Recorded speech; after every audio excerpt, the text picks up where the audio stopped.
আমাদের সাথে আজ রয়েছেন আপিল বিভাগের সাবেক বিচারক বিচারপতি এইচ এম শামসুদ্দিন চৌধুরী। বিচারপতি এইচ এম শামসুদ্দিন চৌধুরী, আপনাকে স্বাগত আমাদের অনুষ্ঠানে। আমাদের সাথে আরও থাকছেন আসিফ নজরুল, অধ্যাপক আসিফ নজরুল। আপনি আমাদের সাথে যুক্ত হয়েছেন, সময় দিয়েছেন, সেজন্য আপনাদের প্রতি আমাদের সবার কৃতজ্ঞতা। কতগুলি প্রশ্ন আছে যেটাকে আমরা আসলে একসাথে গুচ্ছ প্রশ্ন বলতে পারি। আপনি যদি আমাদেরকে একটু টু দ্য পয়েন্ট উত্তর দিয়ে আমাদের যদি একটু আলোকিত করেন। আমরা এটি প্রশ্ন করতে চাই। আমরা বেশিরভাগ সময় দেখি যে অনেক সময়ই দেখেছি যে অন্য বিষয়ে আন্দোলনের মধ্যে একটা রাজনৈতিক চাহিদা বা চাওয়া ঢুকে যায়। এই ক্ষেত্রে যেমন শেখ হাসিনার পদত্যাগ করা বা এই সরকারকে চলে যেতে বলা, এটিকে আপনি যৌক্তিক মনে এই বিষয়ে কি, বা এটা সংস্কার করা, এই বিষয়ে কি আপনি প্রধানমন্ত্রী শেখ হাসিনার অবস্থানের কোনো পরিবর্তন দেখেছেন? এটি শুরুতেই কখনো কোটা আন্দোলন ছিল না। এটি শুরুই হয়েছিল এই সরকারের পতন ঘটানোর এক মহাপরিকল্পনার অংশ হিসেবে। কারণ এই তথাকথিত কোটা আন্দোলনকারীরা যা চাচ্ছিল এবং চাচ্ছে, সেটি তো সরকারেরও চাওয়া ছিল সবসময়। শোনেন, সরকারের অবস্থান তো সবসময় এক। তারা চেয়েছিল যে কোটা যেন বিলুপ্ত করা হয়, এবং সেই বিলুপ্তি করার উদ্দেশ্য নিয়েই সরকার কিন্তু হাইকোর্টের নির্দেশনা, হাইকোর্টের রায়কে আপিল বিভাগে আপিল করেছিল একটি প্রার্থনা করি যে কোটা যেন বিলুপ্ত করা হয়। সেটি তো সেই ছাত্ররা যারা কোটা আন্দোলনের কথা বলছে তাদের ইচ্ছা ছিল। তো সেই পরিস্থিতিতে তাদের আন্দোলন করার তো কোনো প্রশ্নই ছিল না। তারা একটি অসৎ উদ্দেশ্য নিয়ে মাঠে হাজির হয়েছিল। জাসির চৌধুরী, আপনি বলতে চাইছেন আপনি বলতে চাইছেন যে সরকার কোটা বাতিলই চাইছিল, মানে শেখ হাসিনাও কোটা বাতিল চাইছিলেন 10 জুলাই 2024-এ। তার আগে থেকে, শুরুর থেকেই তো কোটা বাতিল দিয়েছিল। বলেছিলেন কোটা মুক্তিযোদ্ধার নাতিদের জন্য থাকবে নাকি রাজাকারের নাতিদের জন্য থাকবে, এটা কি মনে করায় দেয় যে উনিও চেয়েছিলেন কোটা প্রথা বাতিল? শোনেন, আমরা তো উনি কি বলেছেন সেটা পাশে রাখেন, কিন্তু ঘটনা হলো এই যে সরকার তো আপিল করেছিল হাইকোর্টের রায়ের বিরুদ্ধে। হাইকোর্ট বলেছিল কোটা থাকবে, এবং সেই রায়কে চ্যালেঞ্জ করে সরকারই তো আপিল করলো আপিল বিভাগে, এবং ছাত্রদেরকে বলেছিল যে এইটি আপিল বিভাগের একান্ত সিদ্ধান্ত, এখানে সরকারের কিছুই করার নেই। খালেদ, তুমি বলেই বলছি, তোমাকে সবসময় তুমি বলি, তুমি তো খুব ভালো করেই জানো দেশ তো সংবিধান দ্বারা পরিচালিত হয়।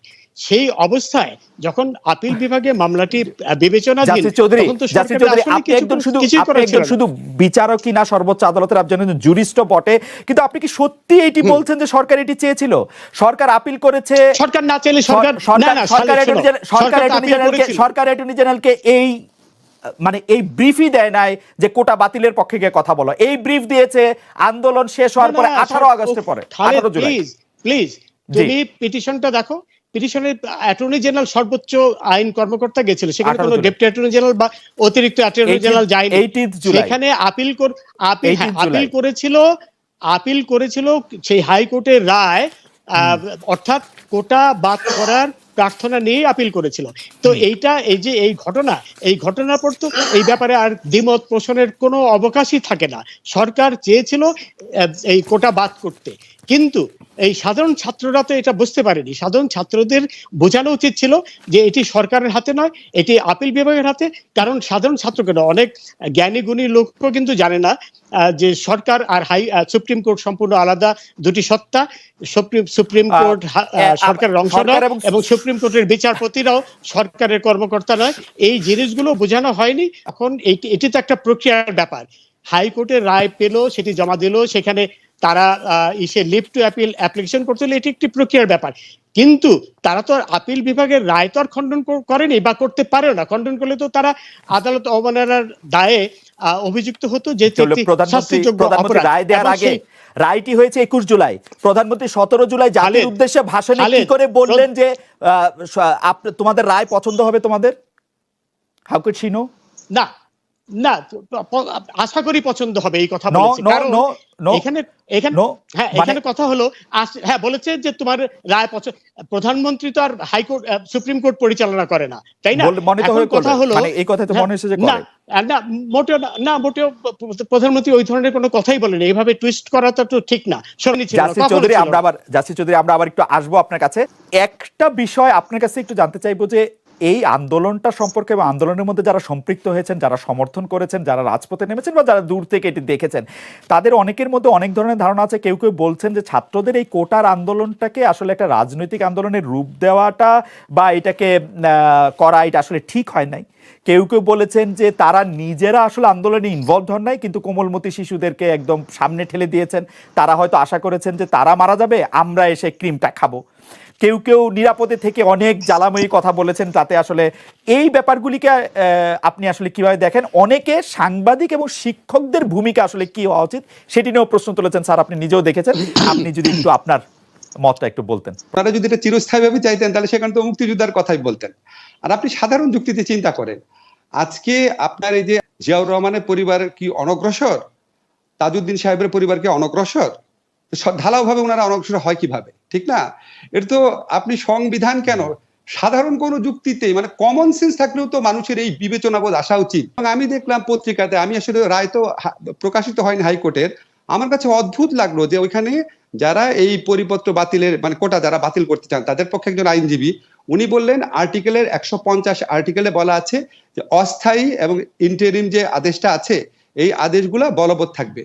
আমি আশ্চর্য হয়ে গেলাম, আমি সাংবিধানিক আইন পড়াচ্ছি এত বছর যাবত, আমি গণপরিষদ বিতর্কের উপর 2 বছর রিসার্চ করে বই পড়েছি, উনি এটা কি যুক্তি দিলেন? ওইখানে যে 150 যে প্রোটেকশনটা দেওয়া হয়েছে এটা এই কারণে দেওয়া হয়েছে 72 সনের ডিসেম্বর মাসে আমাদের সংবিধান কার্যকরী হয়, আর এই 72 সনের সেপ্টেম্বরের পরিপত্র অনুযায়ী এই নিয়োগটা হয় 73-এ। এই 73-এ নিয়োগ দেওয়া নিয়ে যেন কোনো প্রশ্ন না আসে, 73-এ নিয়োগ নিয়ে যেন কোনো প্রশ্ন আসে, শুধুমাত্র সেইটাকে প্রোটেকশন দেওয়ার জন্য 150 এটা বলা হয়েছে, এবং আরো কোনো কিছু কোনো বিষয়কে প্রোটেকশন দেওয়ার জন্য অস্থায়ী, সম্পূর্ণ অস্থায়ী ভিত্তিতে। এবং চতুর্থ তফসিলের হেডিং এ হচ্ছে অস্থায়ী এবং ইন্টারিম অন্তর্বর্তীকালীন বিধান।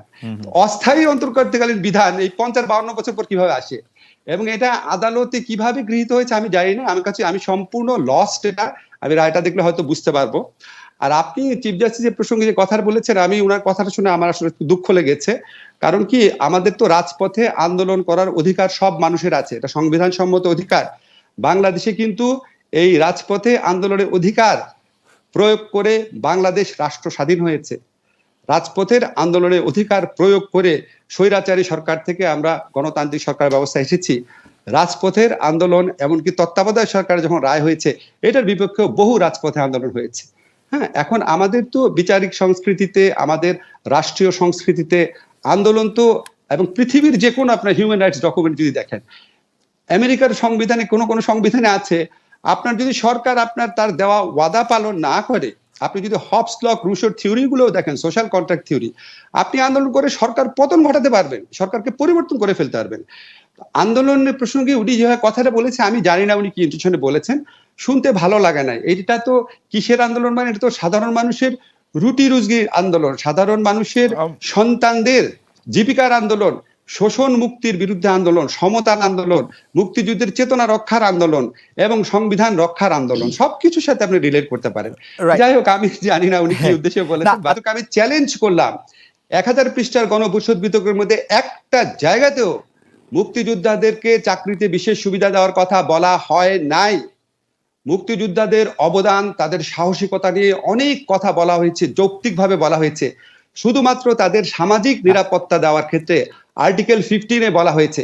তো আপনি সংবিধানে নাই, গণপরিষদ বিতর্কে নাই, এবং সংবিধানের সুস্পষ্ট লঙ্ঘন। এটা হচ্ছে মানে সাধারণ মানুষেরকে অসাম্যের দিকে দেওয়া। আমরা যে বলি সবাই আইনের চোখে সমান, সমান সুবিধা পাবে, আর্টিকেল 29, এগুলির সুস্পষ্ট লঙ্ঘন। এখন আপনি সংবিধানের স্পিরিটে গিয়ে এমন একটা জিনিস করবেন যেখানে চাকরি পাওয়ার অধিকার অত্যন্ত অল্প সংখ্যক মানুষের কাছে। আপনি যদি রাজ সরকারি গ্যাজেট দেখেন, যদি আপনি সরকার প্রকৃত মুক্তিযোদ্ধাদের সংখ্যা দেখেন, 1986 সনে মুক্তিযোদ্ধা কল্যাণ ট্রাস্টের হিসাবে ছিল প্রকৃত মুক্তিযোদ্ধার সংখ্যা 70 থেকে 80,000। পরে আওয়ামী লীগ আমলে কেন এটা বেড়ে 3 গুণ হয়েছে আমি জানি না। এর মধ্যে অনেক ভুয়া মুক্তিযোদ্ধা বের হয়েছে, ভুয়া মুক্তিযোদ্ধার আপত্তি হয়েছে প্রায় 60,000-এর বেশি। এখন আপনি কি বলেন, সরকারের অধিকার আছে ভুয়া মুক্তিযোদ্ধাদের পক্ষে আপনি কোটা করবেন? সরকারের অধিকার আছে আপনি মুক্তিযুদ্ধের সন্তান তার প্রশ্নের প্রশ্ন করবেন? আমাদের সংবিধান অনুযায়ী কিছু কোটা তো অবশ্যই আপনার রাখা উচিত। যারা আপনার পার্বত্য অঞ্চল অধিবাসী আছে, যারা শারীরিকভাবে প্রতিবন্ধকতা আছে, তাদের কেন আপনি কোটা রাখবেন না? অবশ্যই আপনি কোটা রাখবেন। এমনকি আমি মনে করি মুক্তিযোদ্ধা ফার্স্ট জেনারেশন মুক্তিযোদ্ধা, তাদের জন্য যদি কোটা রাখে, যদি কেউ মুক্তিযুদ্ধ থেকে থাকেন এই বয়সেও, সুবিধা দেন, অসুবিধা নাই, প্রকৃত মুক্তিযোদ্ধা। বাট নাম্বার নিয়ে প্রশ্ন, আপনি কত পার্সেন্ট রাখবেন? দেখেন ভাই, আমাদের এখানে যারা আছে, আমার চেয়ে খালেদ আপনার চেয়ে 8 সনে 2018 সনে লাস্ট ইন্টারভিউতে কত স্ট্রংলি এই মুক্তিযুদ্ধ কোটার বিরুদ্ধে বলেছেন। তো ওনার মুক্তিযুদ্ধের চেতনা কম ছিল? উনি সংবিধান রাষ্ট্র ব্যবস্থা কম বুঝে? উনার চেয়ে বেশি সরকার কে বুঝে বাংলাদেশে? আমি প্রশ্ন করলাম আপনাকে, কে বুঝে বাংলাদেশি? তো বড় একটা রাষ্ট্রীয় ব্যাপার, উনি আরেকটু সুচিন্তিত ভাবে সিদ্ধান্ত নিতে পারতেন। আপনি কোটার পার্সেন্টেজ কমিয়ে দেন। এখন আপনি যারা পার্বত্য অঞ্চলের অধিবাসী আছে, আপনি যদি তাদের জন্য 5% কোটা রাখেন, তাহলে তো অরাজকতা হয়ে যাবে। আপনি 5% পাবেন না, 1% রাখেন। আপনি তো সুচিন্তিত ভাবে করবেন, এটা তো সুচিন্তিত ভাবে করা হয় নাই। আমি তো মনে করি বাংলাদেশে এখনো চাকরিতে 10%-এর মতো কোটা থাকা উচিত, এবং যারা শারীরিকভাবে অক্ষম আছে, যারা আপনার আদিবাসী আছে, এবং যারা আপনার যদি কোনো আপনার ইয়ে থাকে যে নারীদের জন্য যদি আপনি কিছু কোটা দিতে চান, আপনি 10%-এর মতো রাখতে পারেন। আপনাকে সম্পূর্ণ তুলে দিতে কে বলেছে? কোটা সংস্কারের আন্দোলন যারা করেছে তারাও তুলে দিতে বলে নাই। সরকার কোটা রাখছে না, এটা আমি মনে করি আমার নিজস্ব বিবেচনায় একদম অনেস্টলি আমি মনে করি এটা পিওরলি একটা পলিটিক্যাল কোয়েশ্চেন। তো এই পলিটিক্যাল কোয়েশ্চেনে আমি যদি জাজ হতাম, তাহলে আমি এটাকে মেইনটেনেবল ধরতাম না। এখন আপনার ধরেন জাজ যারা হয়েছেন উনি তো সমাজের বাইরের মানুষ না। আমার কমপক্ষে 10 থেকে 12 জন স্টুডেন্ট আছে সরাসরি যারা হাইকোর্টে জাজ আছেন। এখন আমি তো তাদের প্রত্যেকের কি একই মানসিকতা? এখন উনি কোন বিচারিক বিবেচনা নিয়েছেন আমি জানি না, তবে ডক্ট্রিন অফ পলিটিক্যাল থিওরি অনুযায়ী এটা নেওয়ার কথা না। আরেকটা কথা হচ্ছে, ধরেন আপনার এক প্রসঙ্গটা তুলেছিলেন আগে, একটু বলছি যে এই ধরনের কথা আমি সামাজিক যোগাযোগ মাধ্যমে দেখেছি যে বিচার বিভাগের কাঁধে বন্দুক রেখে সরকার আবার কোটা ব্যবস্থা পুনর্বহাল করতে চাচ্ছেন নাকি। হ্যাঁ, আমি কিন্তু এই বক্তব্যের পক্ষে বিপক্ষে কিছু বলছি না, তবে আপনাকে একটা জিনিস আমি স্মরণ করিয়ে দিতে চাই, আমাদের সবারই স্মরণ থাকা উচিত, এই ধরনের সন্দেহ যে মানুষ করে, এটা করার স্কোপ কিন্তু সরকার করে দিয়েছে। আপনার মনে আছে যখন সাবেক প্রধান বিচারপতি এস.কে. সিনহা সাহেবের রায়ের বিরুদ্ধে সরকার কি পদক্ষেপ নিয়েছিল? আপনার মনে আছে? বিচারিক আদালতের জাজ আপিল বিভাগ হাইকোর্টের রায়কে বাতিল করেছেন এটি বলে যে এটি একটি পলিসি ডিসিশনের ব্যাপার এবং পলিসি ম্যাটার, সেই ক্ষেত্রে হাইকোর্ট হঠাৎ করে এই রায় মানে দিতে পারে না, যে এটার মধ্যে হচ্ছে যে অর্থাৎ এটি প্রায় বলা হয়েছে অ্যাটর্নি জেনারেলকে ইয়ে করে যে জাজমেন্ট ইটসেলফ কন্ট্রাডিক্টরি, কারণ এইটা তো পলিসি ম্যাটার, এখানে আসলে হাইকোর্টের এটি বলার নাই যে এটি বাতিল করতে হবে, সেটা বলে অ্যাপিলেট ডিভিশন এটি বাতিল করেছেন।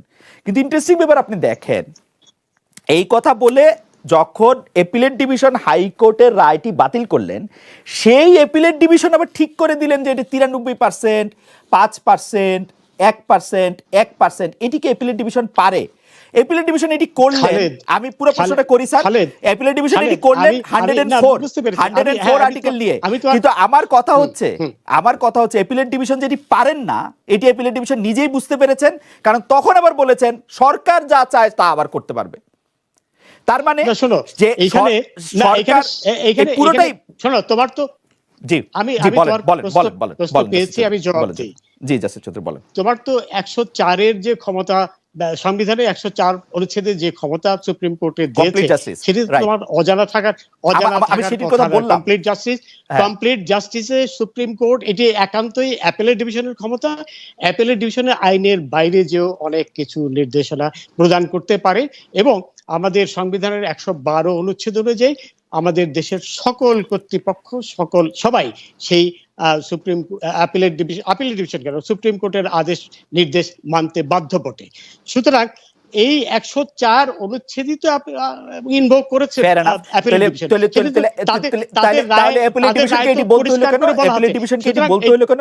ডিভিশন। সরকারি ঠিক করবে কোন কোটা কত পার্সেন্ট থাকবে? না সেটা এটা তুমি রাইটি পুরো পেয়েছো কিনা আমি জানি না। বলেছে যে ভবিষ্যতে এটি ভবিষ্যতে পরিবর্তন করতে পারবে সরকার। ভবিষ্যতে মানে কি, মানে একদিন পর তো ভবিষ্যৎ নাকি প্রজ্ঞাপনের আগে না পরে? পারবে, এটাই বলেছে যে এর পরবর্তীকালে সরকার এটি পরিবর্তন করতে পারবে।